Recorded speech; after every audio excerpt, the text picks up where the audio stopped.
글쎄요, 트럼프 대통령 취임 이후에 전 세계는 트럼프 대통령이 경제판을 뒤흔들 거다라는 예측을 제일 먼저 했었는데 예상과는 달리 이 안보판, 이 외교안보 군사 쪽에 트럼프는 취임 초반에 여러 힘을 실는 것 같습니다. 요즘 세계 곳곳 분쟁에 중재자 역할을 자처하고 있는 미국의 트럼프 대통령인데요. 최근에는 아프리카, 콩고, 르완다 평화협정 체결식에도 참석을 했습니다. 일단 그 화면부터 먼저 만나보고 와서 관련 얘기를 나눠보도록 하겠습니다. Why don't you come up here and talk so they can see? Thank you, It's a Mr. great honor. Thank you, Mr. President. I so hope they have hope now for a better day. That's so nice, boy. And that's so beautifully stated. And you are beautiful. But you are beautiful, and you're beautiful inside. So I wish I had more reporters like you. It's so nice that you said that. Appreciate it. And I have one more. 하고 싶은 말은 거침없이 다 하는 트럼프 대통령. 최근에 이제 본인이 특히 이란 이스라엘 충돌을 중재했다는 치적을 여러 가지 얘기를 하고 있는데 일단 이현정 의원님, 네. 네타냐후를 설득했고 군사 개입으로 휴전을 주도했다. 대화 의지, 북한 얘기는 잠시 뒤에 하더라도 특히 이 러시아 우크라이나 전쟁도 본인이 개입하면 뭔가 이제는 집중하면 분쟁이 마무리될 수 있다. 전쟁이 끝날 수도 있다는 자신감이 있는 것 같아요. 트럼프 대통령은. 일단 이제 트럼프 대통령이 취임한 이후에 관세 전쟁을 벌였지 않습니까? 예. 근데 그게 사실은 미국 내에 역풍으로 다가왔죠. 물가가 굉장히 많이 올랐습니다. 또 미국의 기업들, 또 미국의 어떤 종사자들 이런 분들이 상당히 많이 해고가 됐고요. 여러 가지 논란을 일으키니까 사실 국내적으로 굉장히 위기에 처해 있습니다. 그리고 본인이 우크라이나 러시아 전쟁을 바로 24시간 끝내겠다 했지만 쉽게 끝나지가 않았죠.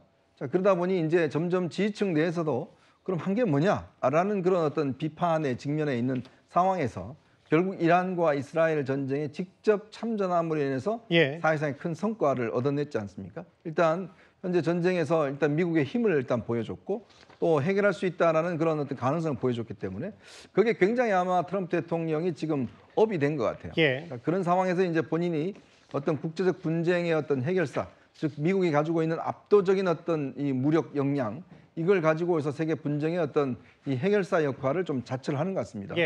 그런 상황에 7월달에 또 이제 관세 그동안 예고했던 관세 세계적인 상호 관세를 지금 실시하지 않겠습니까? 그러니까 이 경제와 이 안보 문제에 있어서 뭔가 했던 성과를 조금씩 내다 보니까 지금 점점 자신감이 붙어지는 것 같아요.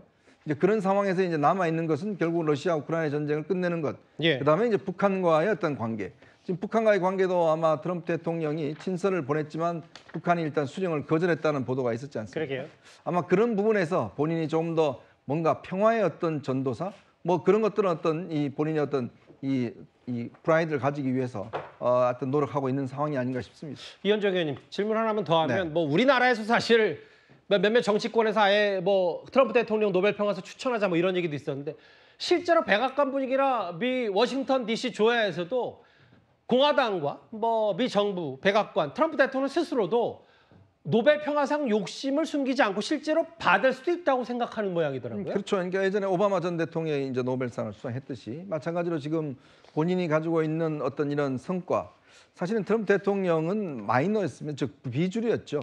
자, 그러다가 이제 미국의 대통령이 이제 2번이 됐고, 자, 그렇다면 이제 이번 대통령으로서 이제 끝이 나야 되는데, 그러니까 본인의 어떤 정책 성과 등을 표현해 줄 수 있는 가장 상징적인 게 바로 이 노벨 평화상이잖아요.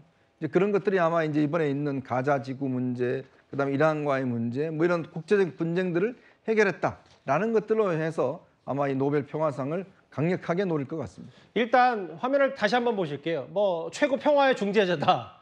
뭐 오늘 한 기사 제목은 피스메이커라는 표현도 나왔는데 이란 이스라엘의 충돌은 어느 정도 좀 식었고 이스라엘 하마스나 근데 이제 앞으로 남은 건 지금 1년 반 넘게 지속되고 있는 러우 전쟁이고 이게 취임 24시간 이내 휴전을 예고했지만 아직 여기까지는 손을 못 댔고요. 특히 러시아 우크라이나 전쟁과도 관련이 있다면 있는 북한 얘기, 서한 발송을 시도했다라는 얘기도 있는데 실제로 트럼프 대통령이 취임 이후에 북한 김정은에 대해서 어떤 말을 했는지도 한번 듣고 오겠습니다. Is it true that you have reached out with a letter to North Korea's Kim Jong-un? We'll get the conflict solved with North Korea. I've had a good relationship with Kim Jong-un, and I've gotten along with him really great, so we'll see what happens. 김금엽 부장관님, 뭐 이란, 이스라엘 그리고 뭐 트럼프 대통령이 갖고 있는 막강한 힘 이런 것 때문이라도 북한이 조금은 트럼프 대통령과의 그 메시지를 좀 더 너무 세게는 안 할 것 같다는 생각도 있었는데도 북한이 미국을 향해 날강도라는 표현을 쓴 이유 이걸 어떻게 저희가 받아들일까요? 현재 북한은 미국과의 기싸움에서 조금 더 밀리지 않겠다라는 그런 의도를 내보이고 있습니다. 그것도 그럴 것이 현재 북한은 혼자서 미국과 상대를 하고 있는 것이 아니라 예. 러시아라는 큰 형님을 뒷배로 두고 미국을 상대하고 있다라고 생각을 하고 있는 것 같습니다. 또한 그러한 사실을 조금 더 강화하기 위해서 북한은 현재 러시아와의 관계 개선에 모든 것을 집중하고 사실상 외교적 몰빵 정책을 취해서라도 러시아의 지지를 이끌어내려고 하고 있는 것 같습니다. 더더군다나 현재 북한의 우방이라고 여겨지던 이란이라든가 시리아라든가 이런 나라들이 예. 하나 둘씩 무너지면서 시리아는 완전히 정권이 교체됐고 이란은 미국과 이스라엘의 공격으로부터 사실상 항복선언과도 같은 그런 평화협상을 맺으면서 이제 남는 것은 북한 아니냐 그런 여러 가지 어떤 전 세계의 시각이 모여들고 있습니다. 예. 그러다 보니까 그런 시각을 의식하고 있는 김정은도 이러한 싸움에서 자칫 잘못 물러섰다가는 본인이 지금까지 쌓아 올렸던 여러 가지 어떤 레거시들을 다 놓쳐버릴 수도 있다, 다 무너질 수도 있다라는 그런 불안감이 있을 겁니다. 예. 그렇기 때문에 이런 상황일수록 그 북한 특유의 자존심 싸움에서 단 한 걸음 더 물러서지 않겠다라는 그런 의지를 지속적으로 내보내고 있는 것입니다. 알겠습니다. 트럼프 대통령이 남은 건 북한 정도다. 러우 전쟁, 뭐 푸틴 대통령과의 여러 대결 구도. 저희가 준비한 7위까지 파리와 함께 북한 관련 외교 안보 이슈를 하나하나 짚어봤습니다.